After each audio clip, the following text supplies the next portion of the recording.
Hello everyone, से कैसे live आकर जिंदगी जुड़ना फटाफट जुड़ना करूंगा लाइव फास्ट। अब बुलाती है तो आ जाने का आ जा। आज हम आपको करोड़ों की नहीं अरबों खरबों की बात बताएंगे, जिसे सुनने के बाद में आपका दिमाग बहुत ज्यादा स्थिर हो जाएगा, कंट्रोल हो जाएगा। आपको जीवन में समझ में आने लगेगा कि मैं जीवन में जिंदगी में क्या करने के लिए जन्म लिया हूँ, क्या करूं ऐसा जो जीवन में बहुत सारी चीजें याद आ जाए, या मैं कुछ अच्छा करूं। तो मैं सबसे अच्छा आपके जीवन के लिए एक चीज बताने जा रही हूँ, याद रखना, अपने दिमाग में बिठा के रखना। कुछ लोग कमाने लगते हैं, थोड़ा चंद पैसे कमाते हैं और अपने आप को राजा समझ लेते हैं।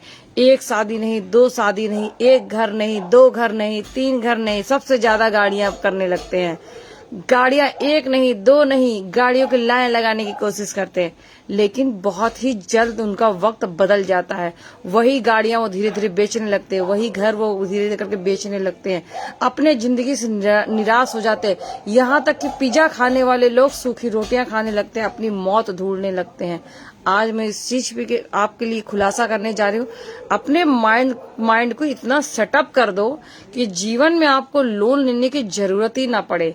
लोन लेना है जरूरत नहीं, आप एफडी बना के उस पैसे को सेव करने के बाद में अगर आप घर लेते हो तो उसी से आप ब्याज भर सकते हो। लेकिन कुछ लोग क्या करते हैं, लोन ले लेते हैं। 20 लाख की औकात नहीं है, 50 लाख की औकात की जगह गाड़ी खरीद लेते हैं। वो गाड़ी आज 50 लाख की आप ले करके तो उतरते हैं शोरूम से, लेकिन उस गाड़ी की कीमत फटाक से नीचे गिर जाती, 5 लाख से 6 लाख पर आ जाती है। करोड़ों की गाड़ियां 10 लाख 15 लाख की मैं दिला दूं आपको सेकंड हैंड, जो कि आज शोरूम से उतरी हुई गाड़ियां हैं। आज ऐसा ही एक वाकया हो गया अंधेरी में। आपको मैं मन की बात नहीं, आपको जीवन की सच्चाई बताने जा रही हूँ। ऐसी एक लड़का था जो अपने आप को एक्टर बनने के ख्वाब लेकर के मुंबई आया।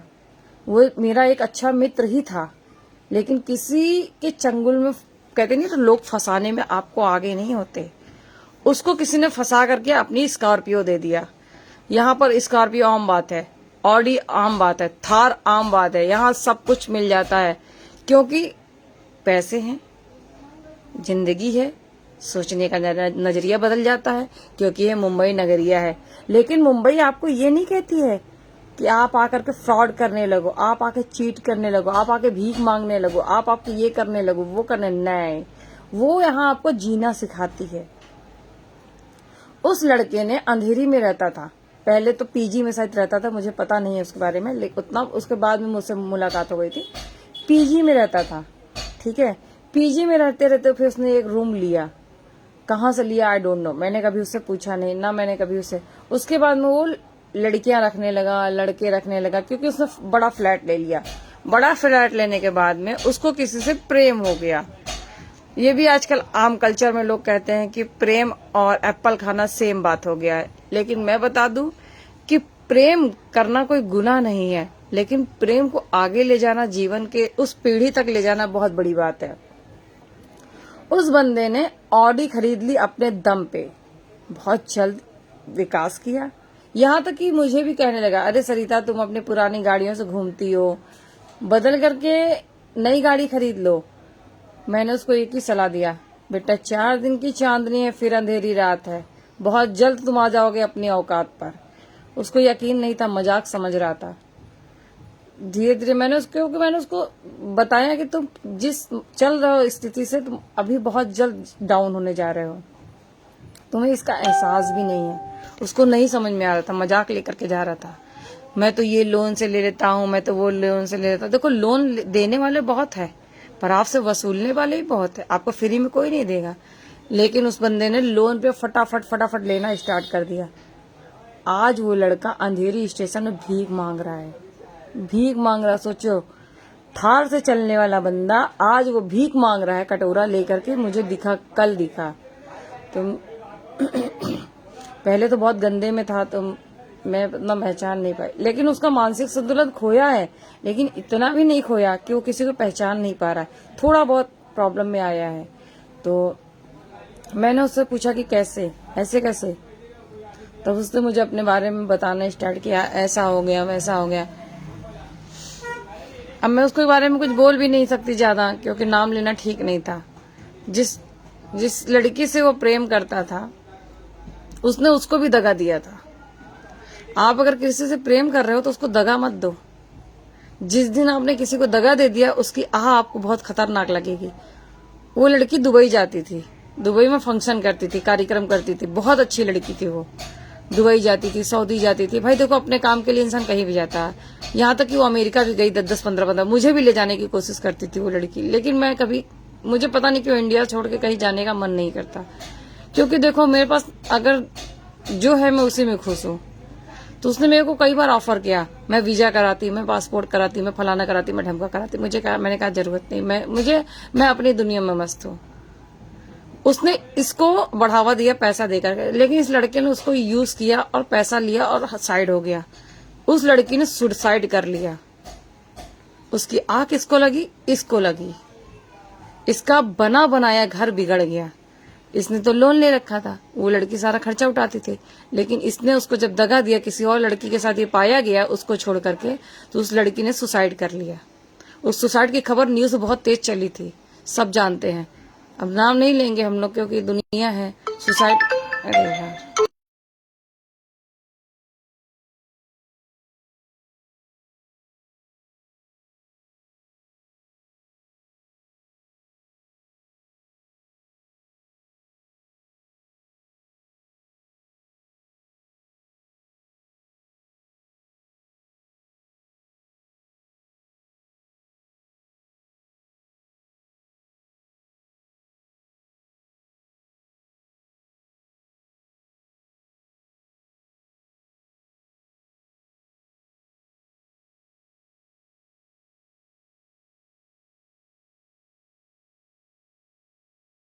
मेरा पार्सल नीचे ही आज पता नहीं क्यों रुक गया। उसके पास बहुत सारा पार्सल है। किसी ने क्या है, उसका पार्सल कुछ टूट फूट गया था, तो इसलिए भी वो ऊपर नहीं आ रहा है।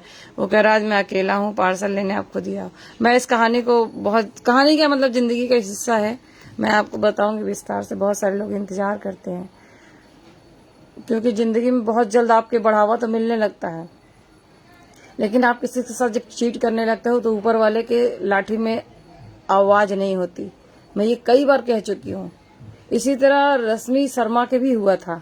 रश्मि शर्मा सबको जानते होंगे, कितने सारे सीरियल किए, यहाँ तक कि बिग बॉस में भी आई रश्मि शर्मा, कपिल शर्मा शो में भी आई, बहुत सारी चीजों में आई। लेकिन उसके साथ भी लोगों ने बहुत दगा किया। उसको यूज किया उसके माँ बाप ने, उसके माँ और भाइयों ने उसको बहुत यूज किया। इतना यूज किया कि उसको रोड पर ला दिया। एक दिन वो लड़की ऑडी गाड़ी में 20 रुपए की रोटी खा के तड़फ करके रही। वो 4 दिन वो लड़की बिना नहाए रही, बिना खाए रही। क्योंकि लोग बहुत जल्द चीट कर जाते हैं। अपने खून में आप विश्वास मत करो, क्योंकि आपकी खून आपको जब तकलीफ देती है ना, तो आप जिंदगी के उस रहस्य को भी भूल जाते हो। इसीलिए आप सबके सपोर्ट पे रहो। बहुत सारे लोगों के साथ मैंने भी उधारी किया, बहुत सारे लोगों के साथ, थोड़ा बहुत नहीं, ना जाने कितने लोगों को उधार दिया, ना जाने कितने लोगों को मैंने पैसा पे किया। लेकिन उन लोगों ने आज तक मुझे पैसा नहीं दिया रिटर्न, क्योंकि उनके अंदर खराबी, एक गंदगी है। लेकिन आज की डेट पे वो मेरे साथ जो चीट जिसने भी किया, मेरे साथ हो, किसी के साथ भी आपने देखा होगा, अगर किसी के साथ किसी ने चीट किया तो वो ज्यादा दिन तक नहीं चलता है। अभी एक महिला है, अभी उसको मैंने सिलेंडर दिया था, अपनी रिफिल बुक करा के दिया, अपनी सब कुछ करके दिया। लेकिन उस महिला को मैंने पैसे भी दिए सामने से, क्योंकि उसके थोड़ा तंगी प्रॉब्लम हो गई थी, उसके पति के रीढ़ की हड्डी में कुछ इश्यू था। मैंने उसको पैसा भी पे किया। लेकिन उस औरत के पास में पैसा आने के बाद में भी उस औरत ने ज्वेलरी खरीदने की कोशिश की, साड़ी खरीदने की कोशिश की, लेकिन सरिता का पैसा रिटर्न नहीं किया। आज अभी मैं जाने तो भी ये शब्द नहीं लाना चाहिए, क्योंकि लाइव है, और लाइव के सामने क्यों किसी को मैं बोलूं, बुरा ना करो, ना बुरा देखन बोलो, तो मैंने नहीं किया। लेकिन कल मुझे कहीं से सूचना, उसने मेरे को कॉल भी किया था, करीब 70 से 80 कॉल किए, मजाक नहीं होता। इसका मेरे पर रिकॉर्ड पड़ा हुआ है, लेकिन मैं अभी नहीं रील करना चाहती, ना ही मैं किसी को शो करना चाहती हूँ। क्योंकि देखो, जो दगा करता है ना, वो एक ना एक दिन आता ही है लाइन पे। तो ऐसे लोग अब मुझसे टकरा रहे हैं, लोग बातें भी करना चाहते हैं, लेकिन मुझे लोगों से ना, ऐसे लोगों से मुझे घृणा हो गई, सच बताओ तो। अब वो मुझसे पैसा मांगने की कोशिश करते हैं, मैं कल दे दूंगा, परसों दे दूंगी, नरसों दे दूंगी, लेकिन अब मुझे उनकी तरफ देखने का भी मन नहीं करता। अभी कल उसने मेरे को दूसरे के थ्रू बुलवाया कि उसको बोलो आए, मैं माफी मांगती हूँ, पैसा उसका रिटर्न वाला भी दे दूंगी, मेरे पास पैसे कमी थी, फलाना है, ढमका है। मैंने ना उस भाभी को कुछ बताया। मैंने कहा मेरे को किसी के बारे में कोई बात नहीं करनी है। बोली अरे मुझे अभी तुम थोड़ी से कुछ बाद बात करने के बाद वो कहने लगी मुझे अपना लहंगा दे दो जो उस दिन तुमने पहना था। मैंने कहा मैं वो लहंगा भी नहीं दूंगी अब किसी को। मुझे जितना बांटना था मैं उसको फाड़ के फेंक दूंगी, मैं उसको गटर में डाल दूंगी, लेकिन तुमको नहीं दूंगी। चलिए मैं बाद में बात करती हूँ, मेरा कॉल आ रहा है बहुत ज्यादा। वो पार्सल लेके नीचे खड़ा तो मैं वेट नहीं कर पा रहा, कॉल पे कॉल डंडा कर रहा है, वो भी कम नहीं है।